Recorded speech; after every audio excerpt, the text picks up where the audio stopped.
welcome back to the YouTube channel. So again, my name is Rico Casabuena from ECE41 of the De La Salle University Dasmariñas Electronics Engineering Department. And for today's experiment, we'll be having our laboratory, which will let us configure network devices with SSH. So for our topology, we'll be needing a PC, a PC here, we'll be needing a switch here, and we'll be needing a router as well. So for our addressing table, we'll be having R1, S1, and PCA here, wherein the IP address of these three devices will be individually different from each other, but they will be having similar subnet masks. So all of the devices have similar subnet masks, while the default gateway of the switch and the PC are both the same. So for the IP address for R1 or for the router 1, we'll be having 192.168.1.1. Okay, then the IP address of our switch will be same with the router, just add another one here, and then the IP address of our PC will be different, this one. Okay, so for our objectives, we aim to first configure basic device settings, and then second, we aim to configure the router for SSH access, and then third one, we aim to configure the switch for SSH access, and for part 4, we aim SSH from the CLI on the switch. We'll be configuring SSH from the CLI on the switch. So for our background or scenario, in the past, Telnet was most common network protocol used to remotely configure network devices. Telnet does not encrypt the information between the client and the server. This allows a network sniffer to intercept passwords and configuration information. So that's a privacy problem. So Secure Shell, or SSH, which will be the focus of our experiment today, is a network protocol that establishes a secure terminal emulation connection to a router or other networking device. So SSH is recommended because it encrypts all information that passes over the network link and provides authentication of the remote computer. So SSH is basically more secured. So SSH is rapidly replacing Telnet as the remote login tool of choice for network professionals. And of course, SSH is most often used to log into a remote device and execute commands. However, it can also transfer files using the associated Secure FTP or SFTP or Secure Copy SCP protocols. Lastly, the network devices that are communicating must be configured to support SSH in order for SSH to function.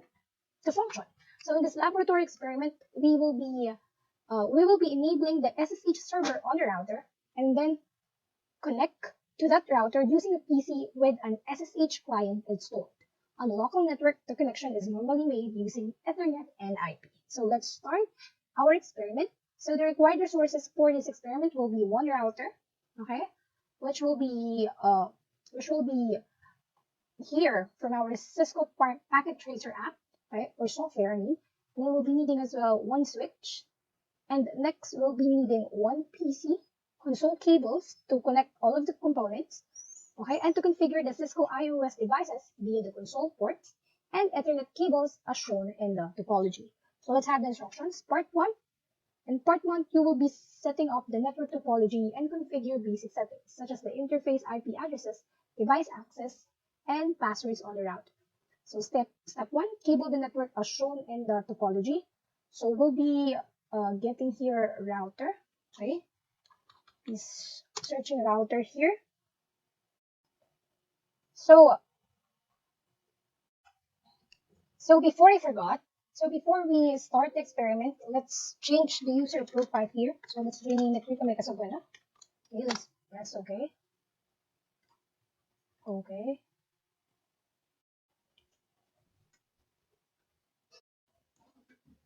So we'll be following our topology here. So we'll be needing a router here. So let's put it here. And then we'll be needing a PC. Okay. Let's put the PC here, and then we'll be needing a switch. So let's just search switch here. Okay. So from the network devices, we'll be selecting 2960 here as our switch. Okay.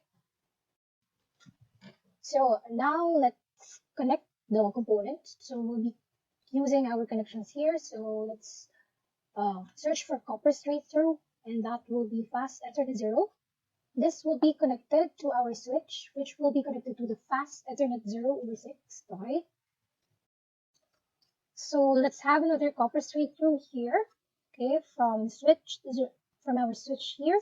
So this will be connected from the fast Ethernet 0/5, then connected through our router through gigabit Ethernet 0/0/1. Okay, then let's rename the components. So this will be switch 1. Okay, let's have proper capitalization. This will be switch 1, and then this will be router 1. Okay, and this will be PCA. Okay, so PCA. Okay. So for our part 1, we will be setting up the network topology and configure basic settings such as the interface IP addresses, device access, and passwords on the router. So for our step 2, we'll be initializing and reloading the router and switch, and then we'll be configuring the router. So for step A, we'll console into the router and enable privilege exit mode. So let's use a console connection here. So this will be connected from RS232 to our router here, which will be through console. So now we'll be entering the configuration mode, right, through our terminal here. And then let's click OK here. And then, okay, here on our router, we'll be typing, okay, we'll be entering the configuration mode, and then we'll be typing enable, okay, and then we'll be typing config terminal or config T for shortcut, and then we'll be typing here, okay, we'll be disabling DNS lookup to prevent the router from attempting to translate incorrectly entered commands as though they were hostnames. So on our router, we'll be typing hostnames. Okay, we'll be typing hostname or 1. Okay, and then after entering this one, we'll be typing the command no IP domain lookup. Domain, okay, no IP domain lookup. Wait. No IP domain lookup. So this will allow us to disable DNS lookup to prevent the router from attempting to translate incorrectly entered commands as though they were hostnames.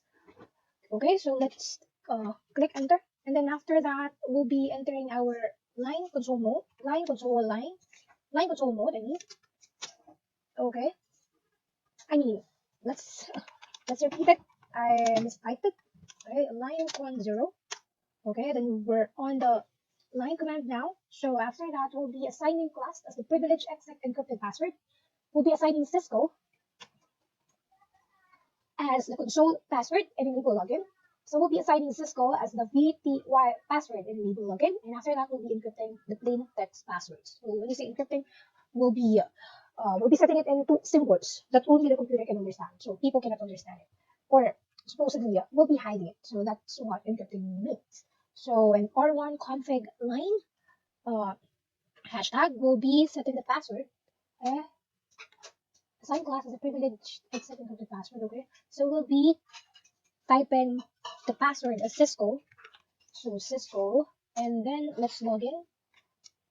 So the system will be acknowledging it, and then we'll be exit. We'll be typing exit.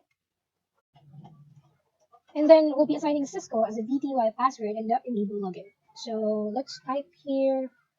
Okay, let's type here line VTY 015.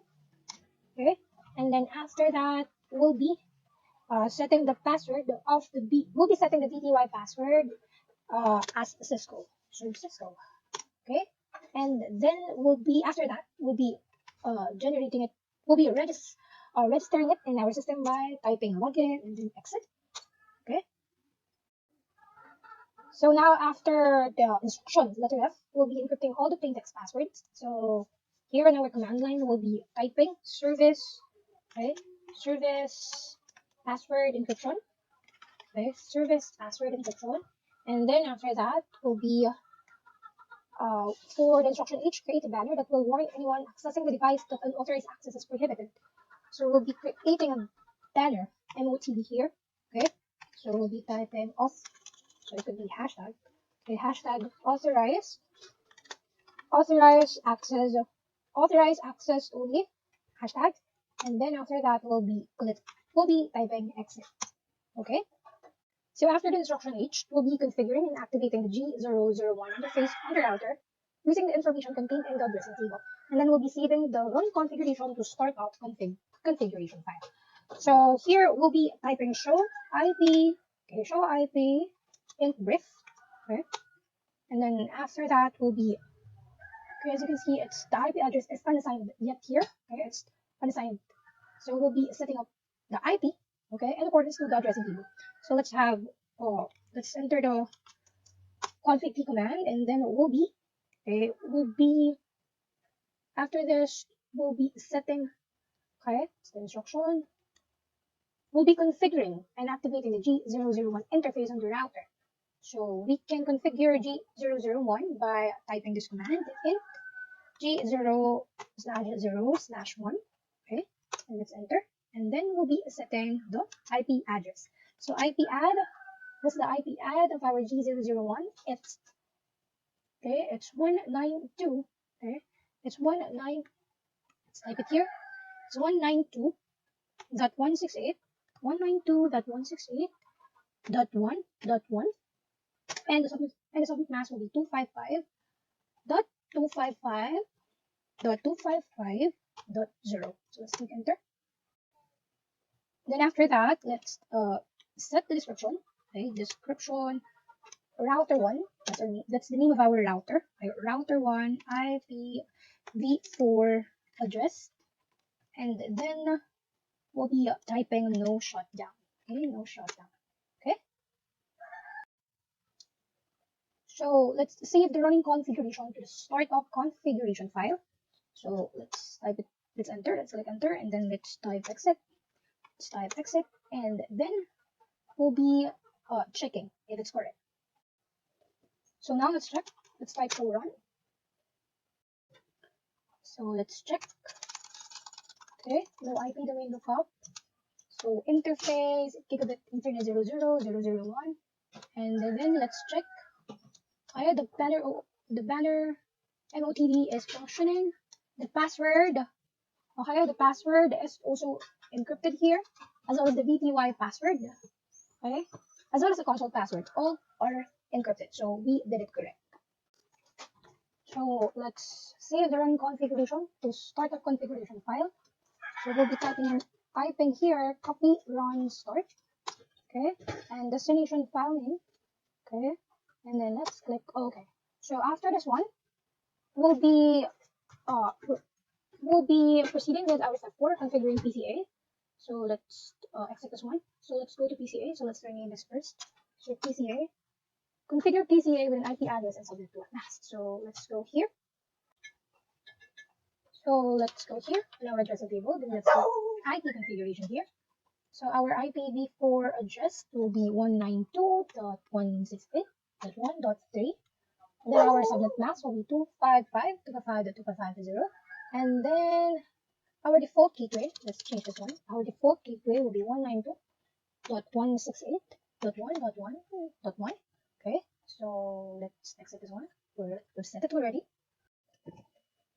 So in our step 5, okay, we'll be checking the connection. We'll be pinging R1 from PCA. If the ping fails, troubleshoot the connection. Okay, so let's ping our R1. So the IP address of our router 1 will be 192.168.1.1. Okay, click enter. So let's wait for it. Okay, so packet sent is equals to 4 and receive is 4. So our connection is correct. So now for our part 2, okay, let's exit this one. So for our part 2, configuring the router for SSH access, using Telnet to connect to a network device is a security risk because all the information is transmitted in a clear text format. SSH encrypts the session data and provides device authentication, which is why SSH is recommended for remote connections. In part 2, we will configure the router to accept SSH connections over the VTY lines. So for our step 1, we'll be configuring device authentication.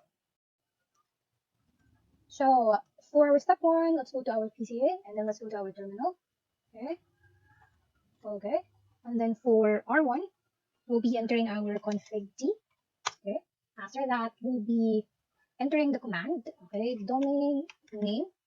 ccna-log.com. Okay, so I think we need the IP, sorry. So we'll be setting the IP. Okay, the device name and domain are used as part of the crypto key when it is generated. Therefore, these names must be entered prior to issuing the crypto key command. So we'll be typing IP to name ccna-lab.com. Okay, so after this one, we'll be generating the crypto key. So let's type crypto key generate RSA. Okay, so the name for the keys will be r1.ccn-lab.com.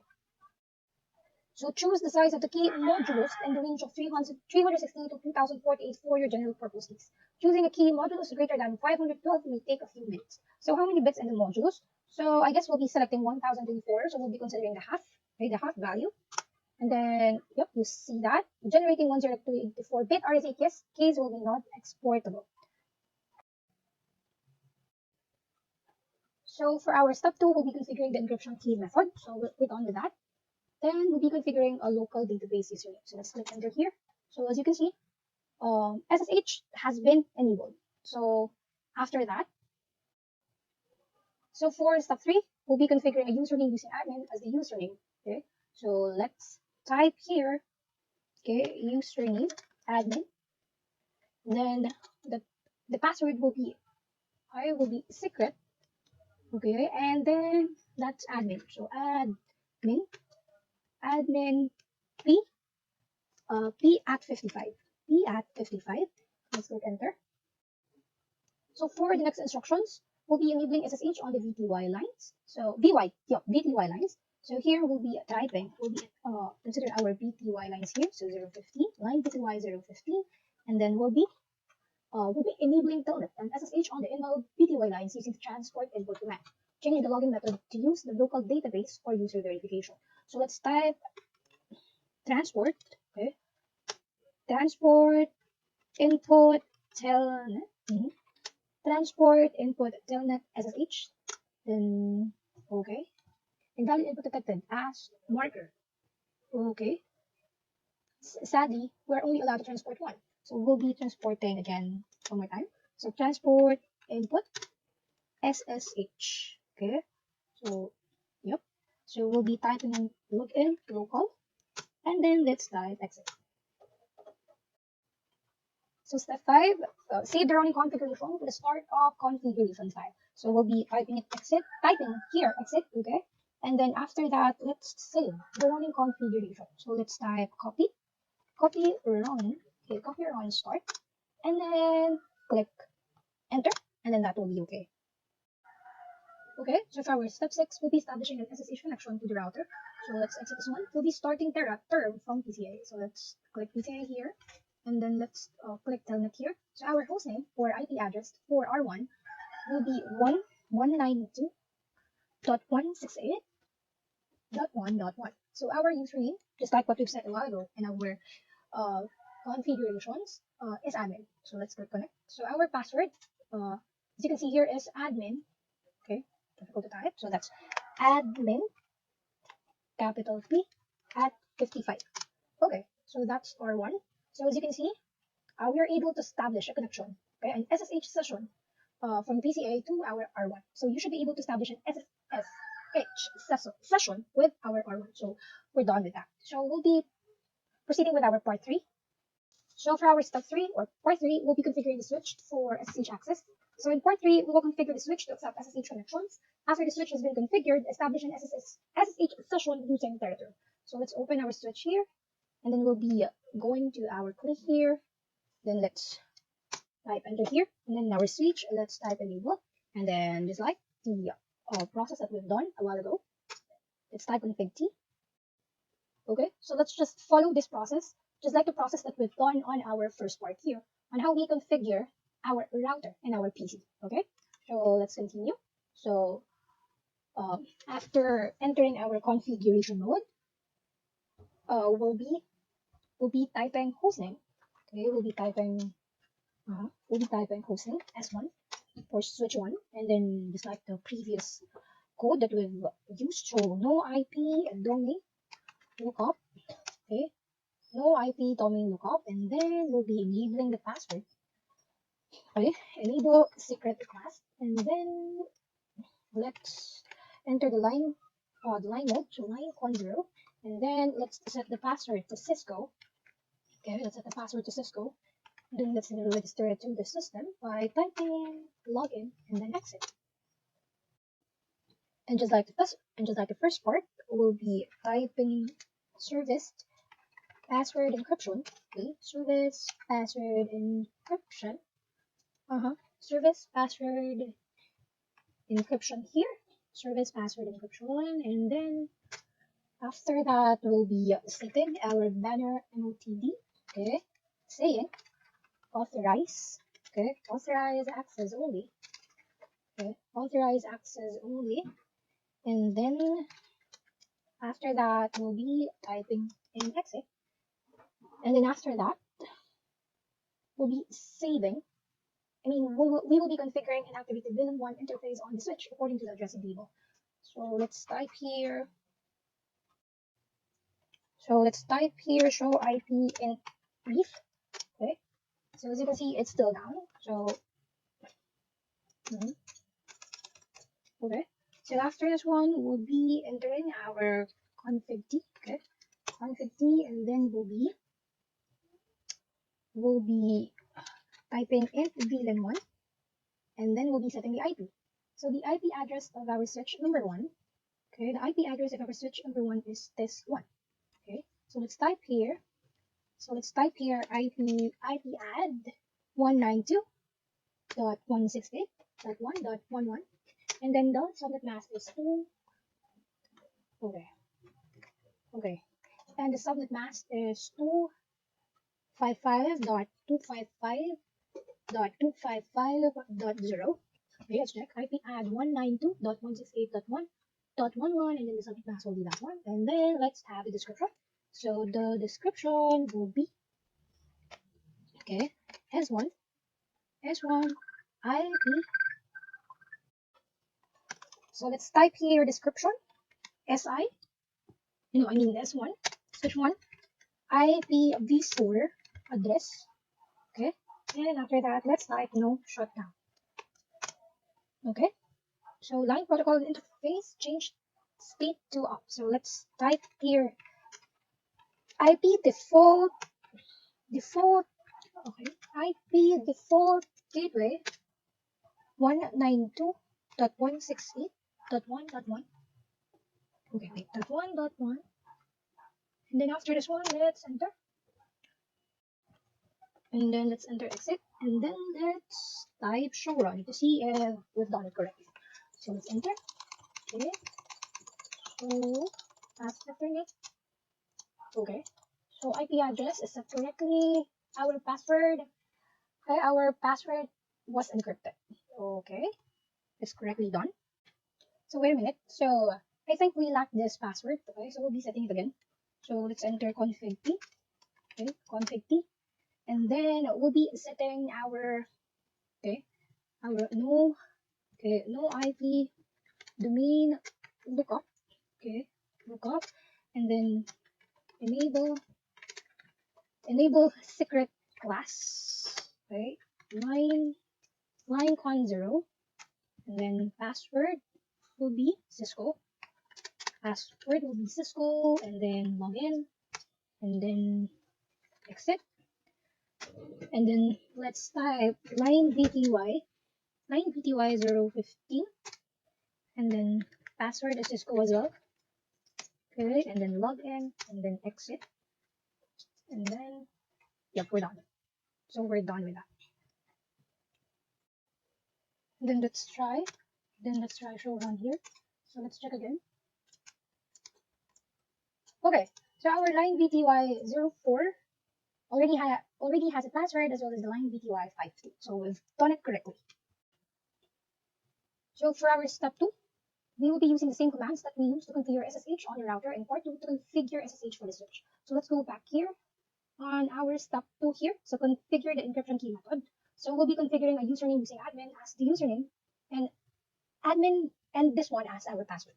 So let's type here config key.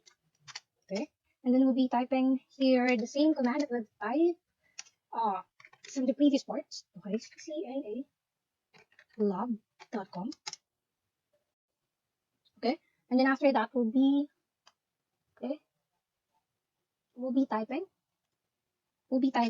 crypto. Okay, crypto key generate RSA.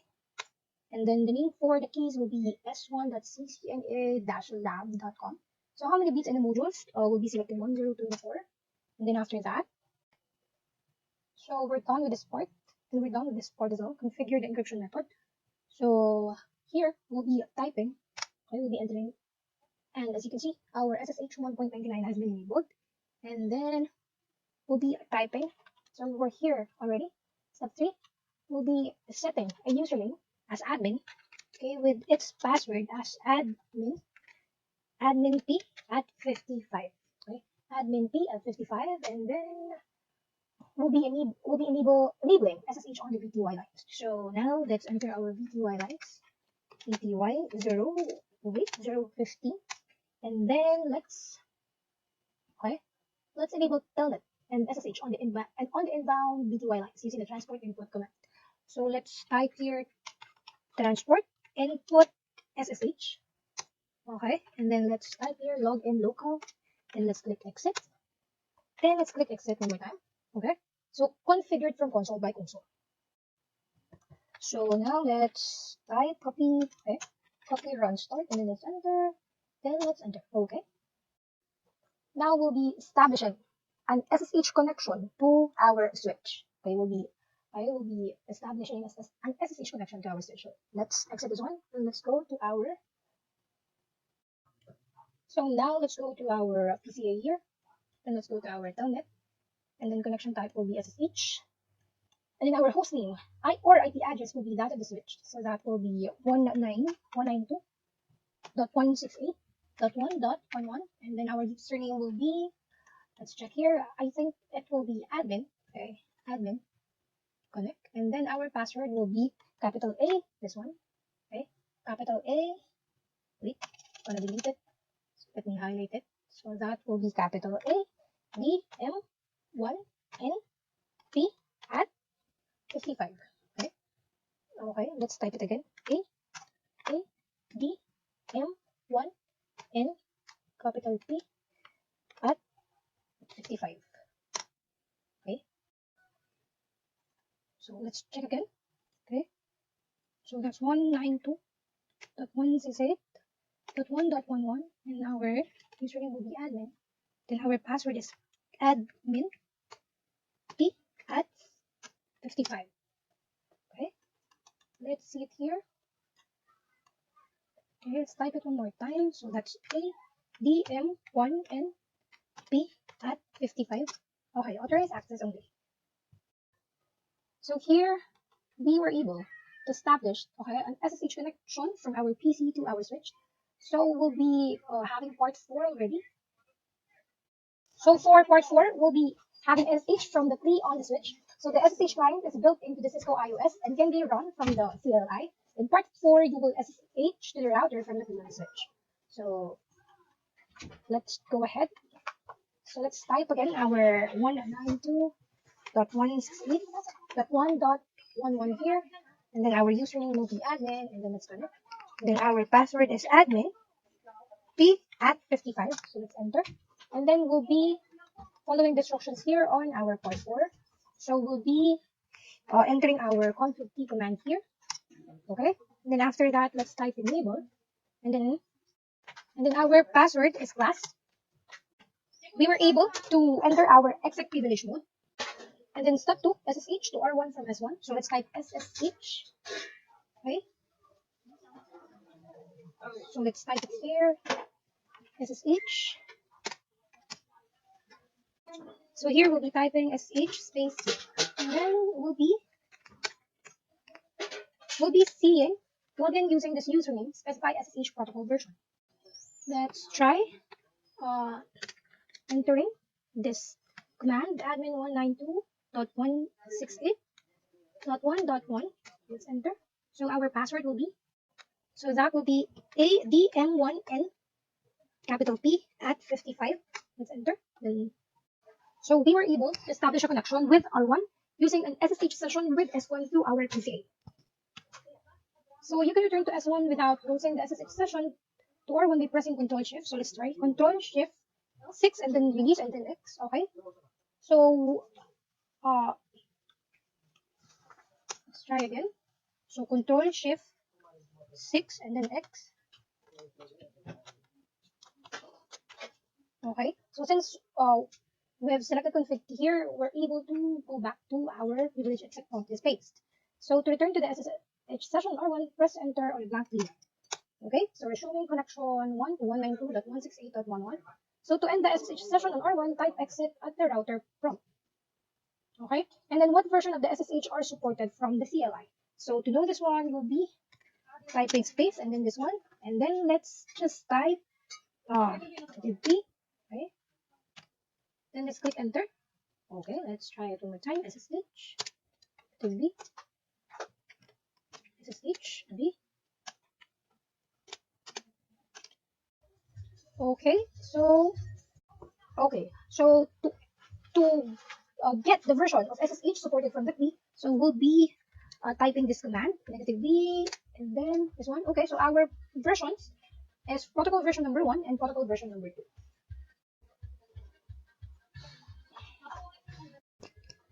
So as our reflection question, how would you provide multiple users, each with their own username, access to a network device? So to provide multiple users, each with their own username, you can add each user's username and password to the local database using the username command that we've used a while ago. So that's the end of our experiment number 8 for our subject. So again, my name is Rico Pasibana, and I hope you learned a lot from our experiment today. So see you and bye!